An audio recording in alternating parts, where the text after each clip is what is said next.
Hello students, I am Dr. Neha Singh, faculty of JCRC College from Department of Electronics and Communication. And the topic that I will be teaching you today is the De Castro algorithm, and the other name is shortest path algorithm. This topic comes under the subject of computer networking of 6th semester. Now these are the outlines that I will be covering in my upcoming slides. We'll be starting with the introduction about routing protocol, then the hierarchy of routing protocols, then we will be discussing the routing algorithm. Among the routing algorithm, the one that I will be explaining you is the shortest path algorithm, and the other name is the Castro algorithm. Then I will be taking an example based on this algorithm, and I will be telling you how to solve that example step by step with the help of this particular algorithm. Now, in my previous lecture, I've taught you about network layer. So before starting the routing protocol, let us do the quick recap of this layer. Network layer is the third layer of OSI model. OSI stands for Open System Intercommunication Model. The responsibility of network layer is packet forwarding. Packet is the data that we forward from source to the destination. The forwarding of packet includes routing through intermediate nodes. The routing is the path that we take, and the intermediate nodes are the nodes between the source and the destination. This is the diagram of the OSI model, and as you can see, the third layer is the network layer, and we are talking about this particular layer. The routing algorithm and the routing protocols come under this network layer. Now, the introduction of routing protocol. It is a unicast communication. That is the communication between one sender and one receiver, and we call it one-to-one communication also. There are three basic terms that we use in routing protocol. First one is the node. Node refers to a point where a connection takes place. Here, as you can see in the diagram below, N1, N2, N3, N4 are the nodes. Second one is the edge. Edge is the link between the two nodes. As you can see, if I'm going from N1 to N2, I have drawn a arrow. This arrow is nothing but the edge, or you can see the link between the nodes of N1 and N2. Similarly, when I'm going from N2 to N4, I'm using an edge that is the link between N2 to N4. The last one is the cost. Cost is the assigned to an edge for passing the packet over a network. Now, again, see in the diagram from N1 to N2, if I'm going, I'm assigning a value to this edge. This value is nothing but the cost of the edge. Similarly, if I'm going from N1 to N3, I have assigned a value 1 to this particular edge. This one value is the cost of this edge. Now the types of routing protocols and routing table. There are two types of routing protocol. First one is the interior and the other name is intra-domain. When the communication is within a system, it is known as interior. On the other hand, when the communication is between two different systems, it is known as exterior and the other name is interdomain. So you can easily differentiate between interior and exterior. In interior, it is within the system, and in exterior, the communication is between different systems. Now, the routing table consists of three things. First one is the destination, second one is the cost, and the third one is the next hop.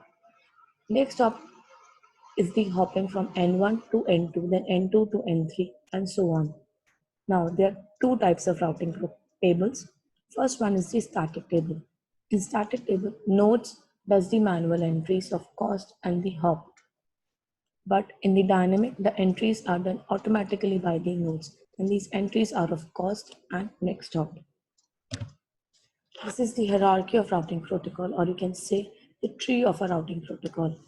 Now, the routing protocol, as you can see in the diagram, is divided into intra-domain and interdomain.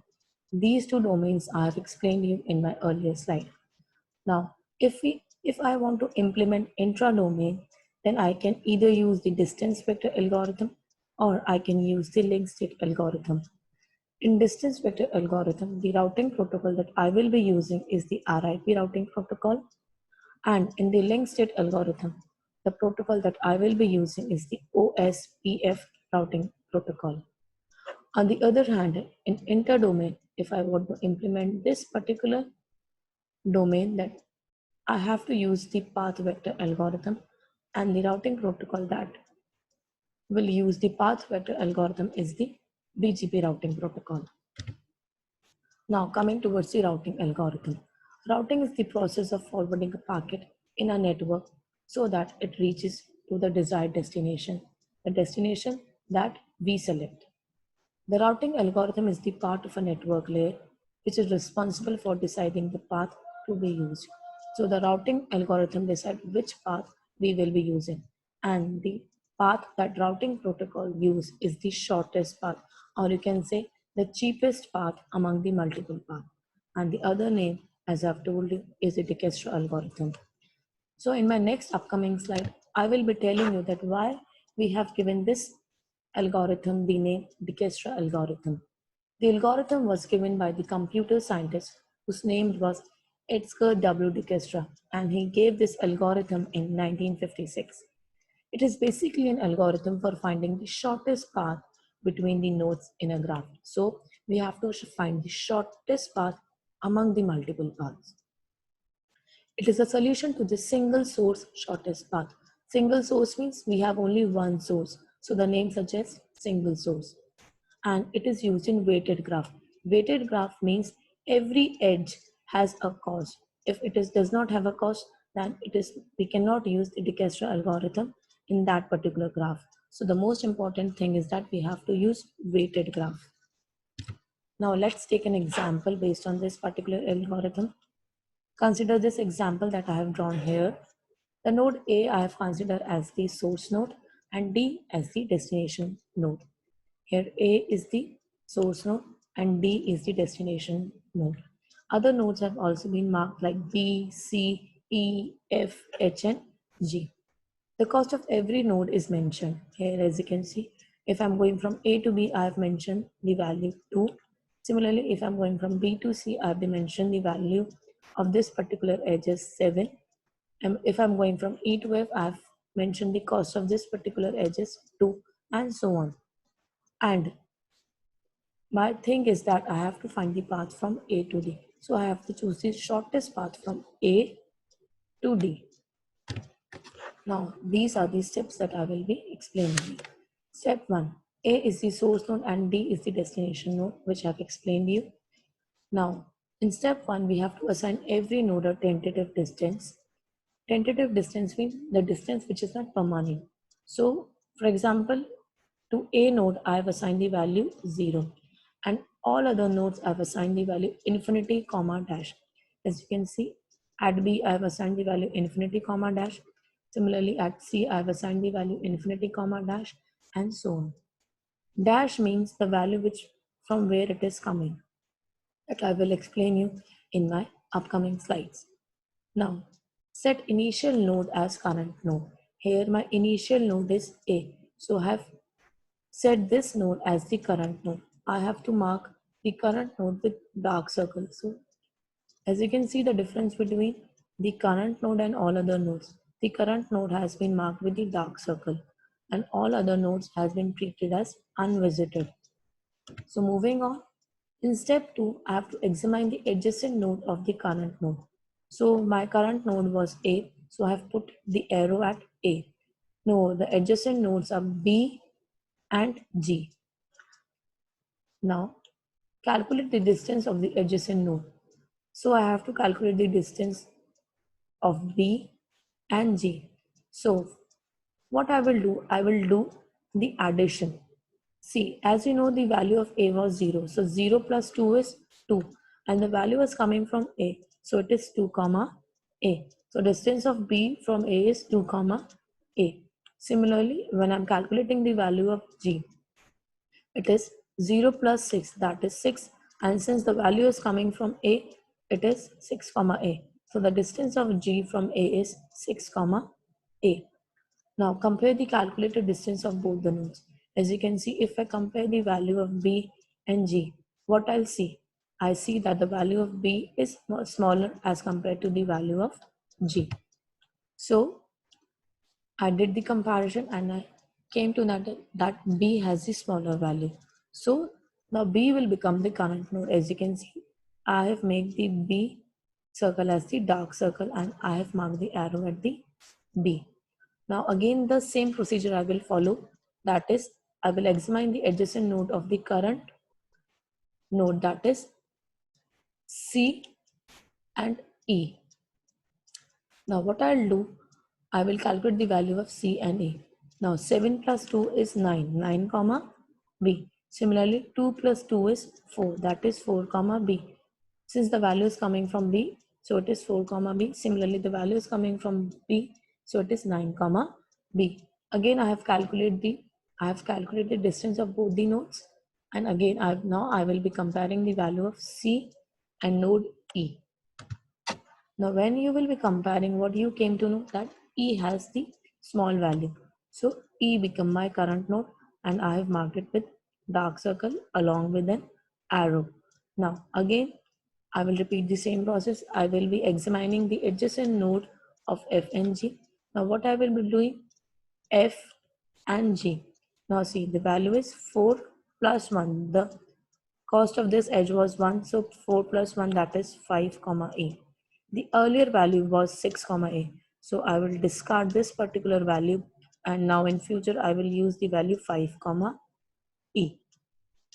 Moving on, I will calculate the value of F, that is 4, and the cost of this edge was 2. 4 plus 2, 6, and the value is coming from E, so it is 6 comma E.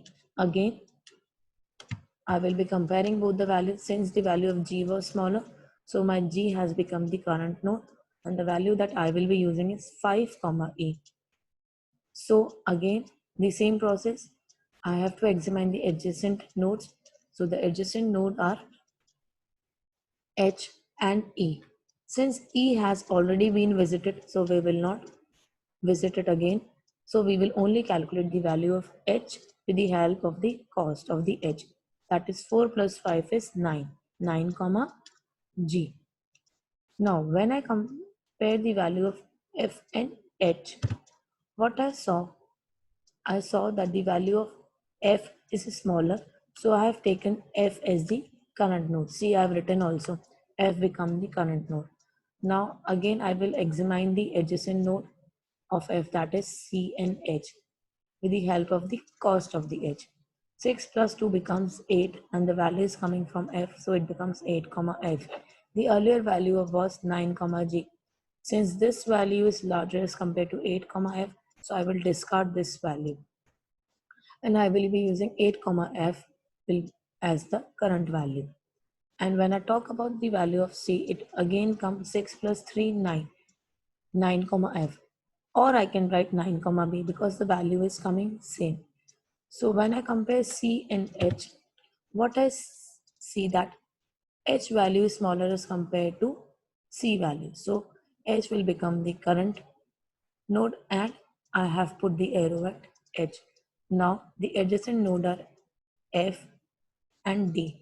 Since F is already visited, so we will not visit it again. So we will be visiting D with the help of the cost of the H. 8 plus 2 is 10, 10 comma H. So the value of D is coming 10 comma H. So as you can see, all the infinities values have now been replaced with the smallest values. Now I hope that you have understood what I have taught you. So this is the final part that I have drawn. So we started from A, then we came to B with the value of 2 comma A, then we came to E with the value of 4 comma B. We came to G also, but since the G path was not up to the mark, so we have not used that path. So we came to F, the value came 6 comma E. Then we went to H, the value came 8 comma F. And finally we came to D, that was the destination, and the value came 10 comma H. So I can say that the final path from A to D is A, B, E, F, H, and D. So students, you must have understood that what I have taught today, and in this slide I'm giving you a question that you have to solve. See, the destination that you have to find is F, the source is A, so you have to find the path from A to F, and you have to find the shortest path. Remember, that you have to use the Dijkstra algorithm and you have to find the shortest path. The edge of every, the cost of every edge is written here. And check your answer and please let me know. Thank you so much.